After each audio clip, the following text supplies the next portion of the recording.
I hit this issue today, and here's the quick fix that solved it. If you're having trouble with a payment not going through on Monzo, follow these steps to get it sorted. Step 1. Check your balance. Make sure you have enough funds in your account to cover the payment. Sometimes, pending transactions can affect your available balance. Step 2. Verify payment details. Double-check the payment details you entered, including the card number, expiration date, and CVV. A small typo can prevent the transaction from processing.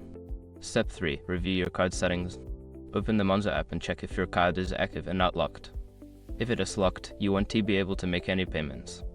Step 4. Check for app updates. Ensure that your Monzo app is up to date. Sometimes, outdated versions can cause issues with transactions. Go to your app store and check for updates. Step 5. Contact Monzo support. Before filing a refund or dispute, use the srock.com link in the description to open the refund dispute deadline calculator and confirm your deadline. I hope these steps help you resolve your payment issue quickly. If you have any other questions, feel free to ask.